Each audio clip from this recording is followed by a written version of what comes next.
देखिए आदरणीय श्रोतागण, आज नेताजी सुभाष चंद्र बोस की जयंती है।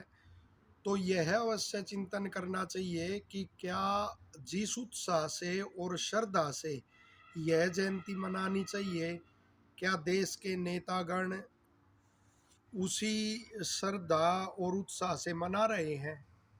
और निश्चित तौर पर जो देश अपने ऐसे नेताओं को, ऐसे आदर्श नेताओं को, क्रांतिकारियों को भूल जाता है, तो वह उन्नति के मार्ग से और एकता अखंडता के मार्ग से भटक जाता है।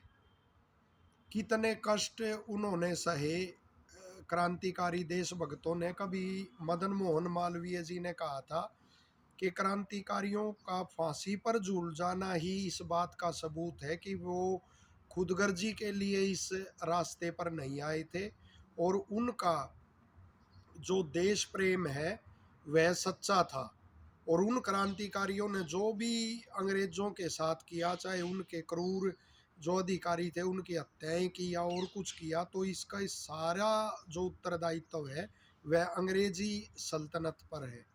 तो नेताजी सुभाष चंद्र बोस ऐसी क्रांतिकारी विचारधारा के व्यक्तित्व थे जिन्होंने देश की आज़ादी के लिए बहुत कष्ट सहा। और अंग्रेजों की ओर से भी जो उनकी टक्कर ले रहे थे उनका दिया हुआ तो कष्ट झेला ही। जो अपने देश के बाबू प्रवृत्ति के नेता थे तो उनका भी दिया हुआ कष्ट उन्होंने झेला। किस तरह से एक अकेला ऐसा इतिहास है अपने देश का कि एक ही व्यक्ति पूरी सेना बनाकर और देश की आज़ादी छीनने का प्रयास कर रहा, अंग्रेज़ों से वो लोहा ले रहा। तो और इधर से जो अपने वो लोग थे, अपने देश के नेता थे, उनका भी विरोध वो झेल रहे थे।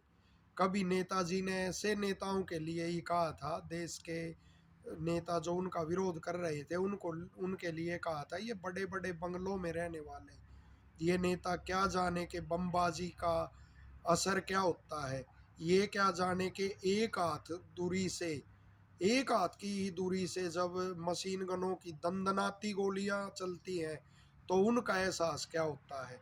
दुश्मन के जहाज जब बमबारी करते हैं तो कैसे बच्चे मरते हैं, औरतें महिलाएं अस्त व्यस्त होकर भागती है और सड़कों पर लाशें बिछी हुई होती हैं। तो नेताजी कहते थे ये ऐसे जो वो दृश्य हैं, उनकी जो खूनी वो हैं, खूनी लकीरें हैं, उसके दाग हमारे दिल पर लग गए हैं। और अब भी ये नेता अंग्रेजों से समझौते की बात करते हैं। तो नेताजी ने कहा भारत का जो खून है वह इतना पतला नहीं हो सकता। और जिस समय नेताजी ने इम्फाल को जीत लिया तो उस समय नेहरू जी ने जेल से बयान दिया था कि यदि जापान की सहायता से सुभाष चंद्र बोस भारत पर आक्रमण करता है तो हम तलवार लेकर उनका सामना करेंगे। और अंग्रेजों ने जिस समय इम्फाल को नेताजी ने जीता तो अंग्रेजों ने नेहरू के इसी बयान की हजारों प्रतियां जो शिविर थे इसके अपना आज़ाद हिंद फौज के, उनमें डलवाई थी ताकि सेना का वो मनोबल गिरे, आज़ाद हिंद फौज का। लेकिन एक भी सैनिक नहीं डगमगाया, किसी का भी हौसला वो पस्त नहीं हुआ, ना नेहरू से वो प्रभावित हुए। और क्या सैनिकों की दशा थी जो नेताजी के लिए लड़ रहे थे। नेताजी तो स्पष्ट कहते थे कि मैं तुम्हें भूख प्यास कठिनाई और मृत्यु के सिवा कुछ नहीं दे सकता। लेकिन फिर भी सुभाष चंद्र बोस की जय हो ये शब्द सुनते ही सेना ऐसे, उनके आज़ाद हिंद फौज के सैनिक ऐसे नारे लगाते थे। जो जंगली घास होती है उसकी सब्जी उन्हें मिल जाती थी, मूंग खाने को मिलती थी, वो भी बगैर नमक की मूंग। और इसी के कारण अनेकों बीमारियां वहाँ फैल जाती थी, लेकिन एक भी सैनिक वो डगमगाया नहीं। और कैसा नेताजी के प्रति देश के युवा का कैसी श्रद्धा थी कि जिस समय वो सेना में भर्ती करते आज़ाद हिंद फौज में, तो अपने खून से नौजवान हस्ताक्षर करते थे। ऐसा ही एक बार जब नेताजी भाषण दे रहे थे, तो एक उनके भाषण के बाद एक 16 साल का युवक उनके पास आया कि अपने हस्ताक्षर देना, ऑटोग्राफ जिसे कहते हैं। नेताजी को बड़ा कम गुस्सा आता था, लेकिन उस दिन आग बबूला हो गए और उसको कहा, क्या कैसे ये हस्ताक्षर मांगता घूमता है? ये तो समय ऐसा है जब सभी युवा भी और वो लड़कियां तक भी उसमें लगी हुई है, आज़ादी के संघर्ष में महिलाएं लगी हुई हैं, और तू ये कौन सा वो कर रहा आचरण? तो ये कहते हैं एकदम से उस युवा को हृदय पे चोट लगी इस बात की। और जब नेताजी आ, कुछ समय बाद अपनी एक टुकड़ी का निरीक्षण कर रहे थे, तो वो ही युवा आज़ाद हिंद फौज के सैनिक के रूप में वहाँ खड़ा हुआ था। तो ये नेताजी का वो था।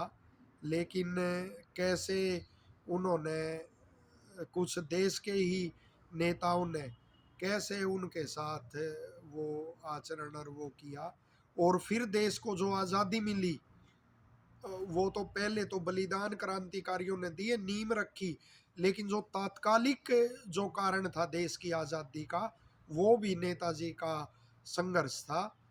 क्योंकि एटली ने, जो ब्रिटिश प्रधानमंत्री था उस समय, उसने भारत की स्वतंत्रता की घोषणा करते हुए कहा था कि ये 1921-23 का भारत नहीं है, ना ही 1931-33 का भारत है, ये 1946 का भारत है। यानी ये वो समय नहीं है जब आज़ादी भीख में भारत के नेता मांगते थे या राउंड टेबल पे बैठ के समझौते हो जाते थे। तो ये इस समय का भारत है। और उस समय जो नेताजी का ही प्रभाव था कि भारत की जो वायु सेना और समुद्री सेना है, दोनों ने विद्रोह कर दिया था। जिस समय आज़ाद हिंद फौज के सैनिकों पर लाल किला में मुकदमा चला गया और उनको सज़ा देने का वो किया गया, विचार किया गया, तो अंग्रेज़ों ने निर्णय लिया कभी सैनिक विद्रोह न हो जाए। और अंग्रेज सेनापति ने भारतीय सैनिकों से सलाह की कि क्या किया जाए, तो सभी भारतीय सैनिकों ने कहा नहीं, उन्हें सज़ा नहीं देनी चाहिए। तो अंग्रेज सेनापति ने कहा यदि तुम उनके स्थान पर होते तो क्या करते? तो उन्होंने कहा हम भी यही करते जो उन्होंने किया है, हम भी देश की आज़ादी के लिए संघर्ष करते। तो उस समय भारत को आज़ादी मिली। और जो आर्य समाज के मूर्धन्य नेता हुए स्वामी स्वतंत्रानंद जी, उन्होंने भी हरियाणा की चौधरी छोटू राम जी की ही सलाह से हरियाणा की यात्रा उस समय की थी, और हरियाणा वासियों को कहा था कि तुम्हारे बेटे, तुम्हारे भाई जो फौज में है, भारत की फौज में, कि उनको कहो कि आज़ाद हिंद फौज के जो सैनिक आएंगे उन पर हथियार ना उठाएं। और उस समय अंग्रेजों ने स्वामी स्वतंत्रानंद को इसी कार्य के लिए लाहौर किला में बंद करके अमानवीय यातनाएं दी थी। तो ये भी आर्य समाज के लिए एक गौरव की बात है। सदा राष्ट्रभक्ति आर्य समाज के उसमें रक्त में और संस्कारों में रही है। आज तो वीर सावरकर को, चौधरी छोटू राम को और सुभाष, वीर सुभाष को, इनको भी अलग अलग दिखाने का प्रयास और वो करते हैं, वो लंबी थोड़ी चर्चा हो जाएगी। वीर सावरकर के प्रति भी नेताजी विशेष श्रद्धा रखते थे। तो देश की अखंडता के लिए इन सभी क्रांतिकारियों के प्रति हमारी सच्ची श्रद्धा होनी चाहिए। धन्यवाद।